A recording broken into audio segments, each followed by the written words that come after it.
attempts in there as well. I think Himmelman did enough to take that round, but you just never know. We talked about fighters stealing around. Musiev was in top position at the end of the round.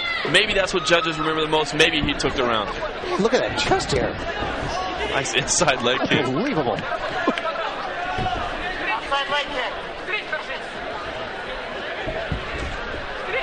A whole family of birds could live in that thing. Musiev throwing some solid punches. Nice outside leg kick. Oh, man. Hempelman looks rocked right now. His hands are down on his hips. Oh, he looks very dazed. He's looking to his corner for instructions. I think the instructions shake the cobwebs out. These punches are big. Big uppercut, right hook. I think Hempelman is in trouble. The mouthpiece comes out. Musiev there with a big kick to the body. He needs to go on this. Hempelman is rocked. Musiev very patient, delivering those powerful, powerful shots. And I think you're right. Oh, look at Hempelman swinging out of his shoes. I think Musiev senses the blood, but he's got to finish. I think he's just technically picking his opponent apart. Oh, look at the big hook. Hempelman going for the takedown, gets it, but man, I see the eyes of Hempelman right now, and they are just empty. He is rocked hard. He might not remember how exactly he got to this position. I'm telling you, he's looking at us, and there's just nothing there right now. He's just completely rocked. Boy, Musiev could... I don't know if he senses how much trouble Hempelman is in. From our vantage point, it looks like Hempelman's eyes are just glassy. He's in a lot of trouble. He is looking to his corner for instruction, but boy, for Musiev, just try to work back to your feet. He looked so great on the feet early there. If he senses how much trouble Hempelman's in, I think he'll want to get back to his feet. Full 3 minutes left. Over 3 minutes here in this second round. And Musiev is giving Hempelman a moment to recover, and it seems like Hempelman's starting to regain his wits a bit. He's starting to throw some punches that have some bad intentions behind him. Yeah, we saw Musiev take a couple deep breaths from his back, so he may be resting, kind of one of those active rest positions where you want to catch your breath before you unleash another flurry. He is doing a good job of defending. Hempelman is throwing a lot of punches, a lot of strikes. Not a lot are sneaking through at this point. Musiev looked again for that arm bar. Hempelman's punches from the top certainly don't have the same kind of velocity and thud behind him that Musiev's did when he was on top in the first round. I think Musiev let Hempelman off the hook here, though.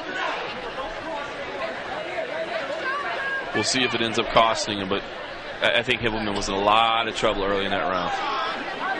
2 minutes, 10 seconds remains in the second round. Brandon Hempelman is on top right now. He has got the orange trunks on. Nary Musiev has got the camo representing Kazakhstan tonight. He is on the bottom. With the black leotards.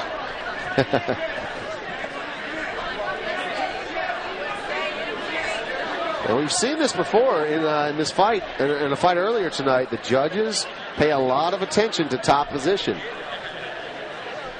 So Hempelman on the judges' scorecards could be winning this fight. Oh boy, ends up in side control here. Could be winning this second round. Definitely seems that he won the first round. Even though he was rocked pretty hard at the opening of the second round, the judges could still hypothetically give this second round to Brandon Hempelman being in top position like this.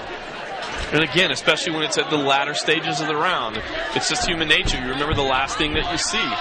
Switches around to the other side. Tries the knees in, and you can definitely see in the eyes that Hempelman is a little bit more with it than he was early in the round. Driving some knees in. And I'm just not sure what Musiev's strategy is from the bottom. He was looking for that arm bar a couple of times. It just wasn't there. And I'm not sure what his goal is from the bottom. Yeah, the offense that's coming from Hempelman is certainly more creative. Earlier in this round when he was rocked, he was just kind of throwing punches out there, hoping they would connect, trying to buy himself some time, and it worked. But now he's on top, more deliberate, knees to the body, knees to the arm of Musiev, and they don't look like much, but they can certainly sustain some damage. Musiev there just lifts up Hempelman and puts him down on his back, though. And now Musiev seems to be turning on the offense. for the first time in about 3.5 minutes. Yeah, and I think he really needs to, because Himpleman, as rocked as he was early in that round, like you said, spent a lot of time in top position and may have been earning some favor from the judges. And let's not forget, in the first round, how powerful those punches were from the top from Mussaiev. Final 10 seconds here of the second round, and Himpleman has got a pretty tight triangle sewn up on Mussaiev. I don't think he'll have enough time to finish it, but Mussaiev there, I have no idea how to score that one. I mean, we saw how hurt Himpleman was early in that second round, and even now, as Himpleman makes his way to his corner, he almost has to be dragged back to his feet, and Steve Mazzagatti taking a close look at Himpleman. Making sure he's okay. Yeah, and Himpleman's face, the interesting thing to note is Himpleman's face was looking directly at us. We could see into his eyes and see how rocked he is. Unfortunately, the judges on the other three sides of the ring. And here it is. This is where Himpleman really got in a lot of trouble. And before he went for that takedown is where he was really rocked. But even right here in this moment, his face turned towards the broadcast booth, and we just saw this completely glass look in his eyes. Right there is that moment. That moment right there is where I saw his eyes, and they were just glazed. Could not see a thing. But now, he's got his wits about him. Commission just asked him if he was all right. He said, yes, I'm fine. He does have his hands on his knees, so you're starting to see a little bit of fatigue out of Brandon Himpleman. However, not a surprise after a full 10 minutes of fighting and eating some big power punches. You got to think, though, that Himpleman has at least 1-1, if not 2-1 in the judges' scorecards. And here it is again. Mussaiev starts to open up. Yeah, my personal scorecard, I've got this thing even going into the third round, but I wouldn't be shocked to see Himpleman ahead 2 rounds to none. I think Mussaiev wants to stay in this position. He had a completely dominant series in the opening minute of the second round. Again, another left hand and a left hook there as well. The uppercut, then the hook, both landing. I think Mussaiev needs to keep this fight on the feet at all costs. At least win this third round. If not, look for the stoppage. Himpleman shoots in for the takedown. Nice sprawl there from Mussaiev. Himpleman needs to keep his hands up if they start exchanging again. Big knee from Mussaiev. And Himpleman driving for the takedown. He gets it. Cheer from the crowd. Again, this is U.S. versus Kazakhstan tonight. Brandon Himpleman is representing the U.S. He's wearing the orange trunks on top. Nari Mussaiev representing Kazakhstan wearing the camo on the bottom. Very alert from Himpleman to get the takedown. This is his best position by far on top.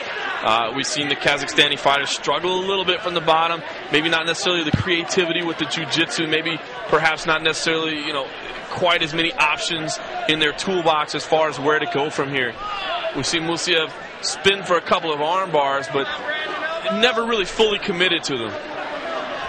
Brandon Himpleman fights out of Combat Fitness based in Boise, Idaho, and those guys are known for having a pretty high pedigree when it comes to their wrestling base. And Brandon Himpleman is putting that to good use right now, trying to deliver the first loss on the record of Nari Mussaiev. Mussaiev came into this 3-0, undefeated. Himpleman also a solid record, 3-1. Himpleman doing a good job of staying just busy enough, and there is that armbar attempt. This one's a little more in earnest, but I think he's safe right now. Himpleman does slightly slam out of it, and it immediately moves to mount. Great scrambling position from the escape. Yeah, and we saw Himpleman have a lot of success with the mount position in the first round. Not that most people don't, but he is able to maintain it. He's got that good base. A lot of wrestlers you'll see have a fantastic base, and especially when they get in an advantageous position like the mount, they're able to maintain that base and really frustrate their opponents. And, we're about halfway through this third and final round, and you see Mussaiev just basically eating some punches right now from Himpleman, not able to do a lot. We'll see if Himpleman can create some distance and finish this fight off. Yeah, and early on in the fight, it looked like Mussaiev was powerful enough to really just kind of roll Himpleman over from the bottom. Very, very strong, but he looks a little more fatigued now. He's taking some punches. He's bleeding a little bit. You see Himpleman covering up the nose there, kind of disrupting the breathing. And Nari Mussaiev seems to have lost a little bit of that explosiveness, that power. I know it's a legal move, but it always seems like such a dirty move to me still when you cover the nose and the mouth of your opponent. Himpleman there. Sometimes it's the simple things that work the best. I guess. It's like when Dan Henderson was fighting Anderson Silva, covering the nose and the mouth and just pounding on the side of his head. I'm like, it's so mean. Himpleman here on top again, wearing the orange trunks tonight. And I don't know what the strategy here is from Mussaiev. There he goes, making a move, ends up in top position. He's got to go. Yeah. You know, Himpelman didn't do a lot with that top position. He spent a lot of time there, but he didn't do a lot of damage. If Mussaiev can open up and land some of those powerful, thundering blows that he did early on in the fight, he might be able to reverse the course of this and steal this round. There he goes. He's opening up again. Himpelman kicks him off. Goes to close the distance. They trade knees. Himpelman's got him back in the corner. Looks for the takedown. Oh, great sprawl from Mussaiev, and Himpelman looked a little slow to get up. I think Mussaiev, he wants to just back away. I'm not sure kicking to the legs is what he wants to do here. Back away and get Himpelman back on the feet. Less than a minute remains. You hear the corner of Himpelman imploring him to get back to his feet, do something here, not just take a bunch of punches. Don't know if that's a good instruction or not. This will be interesting to see when they actually get into it here in Trey Park. Oh, wow, big trip takedown. Mussaiev ends up on top. Final 30 seconds of the fight. Brandon Himpelman is on the bottom right now, and Moussiev's not doing a lot to posture up at this point. But boy, that was a big trip. Yeah, and I think when Moussiev hit the ground, he cut his own head open there by landing on top of Himpelman. Oh, big left hand. Wow. Moussiev is doing everything he can to win this fight. Final 10 seconds, third and final round here. Moussiev is on top, raining down the punches, and Himpelman is eating them. That's the end, ladies and gentlemen. Wow, this is going to be a close one on the judges' scorecards. That is how you finish a fight. Not sure what Himpelman is saying here. Maybe he's hurt. Dislocated the shoulder, perhaps? It's tough to say. But he appears to be complaining to Steve Mazzagatti about his shoulder, or maybe one of those punches just completely rocked him. He's still not sure where he is. He's looking over and he's saying something to the photographer, and his corner says, "Hey, come on, get up." And he tries to get up. That's not what you want to do. I think Moussiev stole this fight. You talk about stealing around. Again, Himpelman spent a lot of time in top position in that third and final round. We can see he is absolutely wobbly standing here in front of us. Yeah. As we watch the replay of these final blows, Himpelman just not sure exactly where he is. Now, he actually just laid his head on one of the guys from the Nevada State Athletic Commission's arm. Like, he just rested his head right on his shoulder. I think that he is pretty well dazed right now. And Moussiev, although bruised and battered a bit from that 15-minute battle with Brandon Himpelman, appears to have a clear head at this point. Doctors checking closely on Himpelman. Great fight. I tell you what, you can't question the heart of a fighter. I mean, these guys are getting in there and put it all on the line. But if you're looking to sway those judges in a fight this close, obviously the scores have been issued at this point. But Himpelman spent a lot of time on the ground, didn't pop back up.